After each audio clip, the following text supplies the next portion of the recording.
So, Franz Kafka, I'm willing to bet you've heard that name, right? Maybe you've even thrown around the word Kafkaesque to describe some bizarre, hopeless situation. It immediately makes you think of these nightmarish bureaucracies. But here's the thing. Who was the actual man behind that word? The guy who, and this is wild, was pretty much a complete unknown during his own life.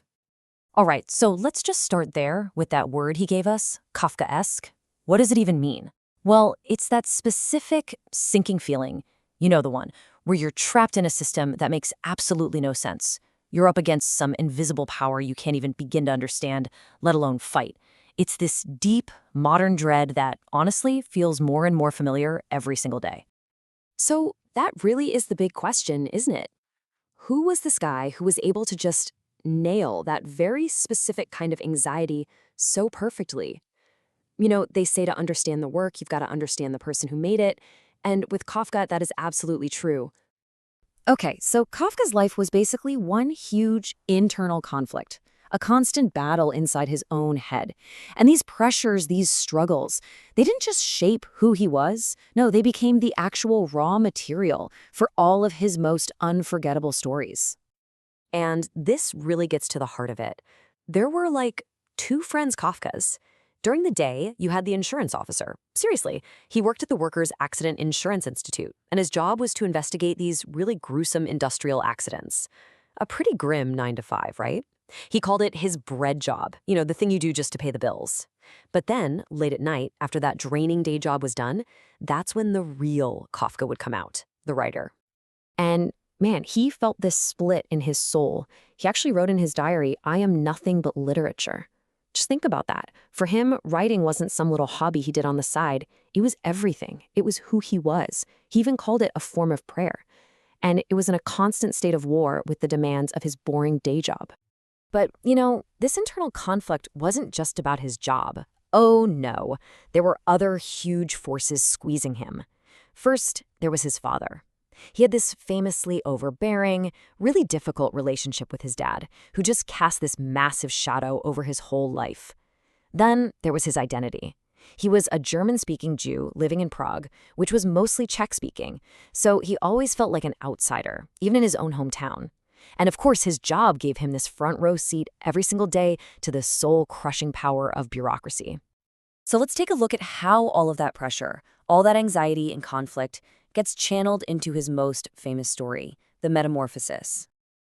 This is where all those feelings of being an outsider, of being powerless, of family drama, it all gets distilled into one of the most bizarre and shocking stories you will ever read. I mean, listen to this opening line. It's one of the greatest of all time. As Gregor Samsa awoke one morning from uneasy dreams, he found himself transformed in his bed into a monstrous vermin. That's it. No explanation, no build-up, just bam. 1 minute he's a traveling salesman, the next he's a giant bug. And the genius of the story is that it treats this completely absurd situation with this chilling, deadpan realism. But here's the thing. The real horror of the story isn't that he turned into an insect. Not really. The real horror is what happens next. See, Gregor was the guy who paid all the bills. He was the sole provider for his family. And the second he can't do that anymore, he's not a person. He's a problem. He's just this disgusting thing that needs to be locked away and hidden from the world. And you just watch the family's humanity decay, step by step. It's brutal. At first, there's a little bit of pity. His sister Greet, she sneaks him food. But that sense of duty quickly sours into resentment. And then resentment just becomes straight-up neglect. His room literally becomes a storage closet. And then, in the most heartbreaking turn, his sister, the one person who cared, says they have to get rid of it. Not him. It. So when he finally dies, they don't feel sadness. They feel relief. So this idea of a person just being completely crushed by these huge impersonal forces, it's a theme Kafka comes back to again and again. And nowhere is it more powerful than in another one of his masterpieces, the novel The Trial. Okay, just imagine this for a second. What if you woke up one morning and you were told you were under arrest? And when you ask what for, nobody gives you an answer. You are guilty. You just don't know what you're guilty of. That's the terrifying idea at the heart of this book. So our main character, Joseph K., he's just a regular guy, a bank clerk. But on his 30th birthday, he gets swept up into this absolutely bizarre legal system. He isn't thrown in jail, but he is being prosecuted by this shadowy, hidden court that holds its hearings in the attics of old apartment buildings. And the rules? Well, nobody seems to know what they are. And for a whole year, Joseph K. desperately tries to fight back. He tries to navigate this maze, he hires lawyers, he looks for answers, but every single door just leads to another confusing hallway. Every person he talks to gives him another riddle. The process is the punishment. You start to wonder, is he guilty of a crime, or is he just guilty of being alive? Kafka never gives us the answer. And then, exactly 1 year to the day after his arrest, he's executed in a quarry.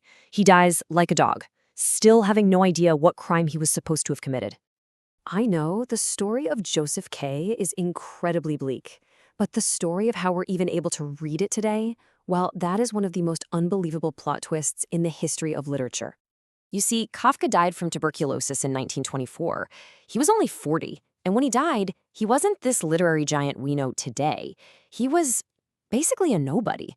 Almost all of his greatest works, including The Trial, were either unpublished or totally unfinished.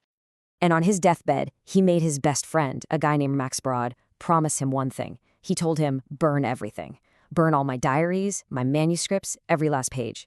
So Brod had this impossible choice, right? Does he honor his dying friend's last wish, or does he betray his friend to save his genius for the rest of us? He chose to betray him, and that single act of, well, faithful betrayal is the only reason we have Kafka today. And because Max Brod broke that promise, Kafka's work survived. It survived to give a name to our own anxieties, right now, in the 21st century. He gave us the words to describe what it feels like to be just a tiny cog in a giant machine, to feel totally alienated, and to be up against these massive, faceless systems, whether that's the government, or your insurance company, or even some algorithm deciding your fate.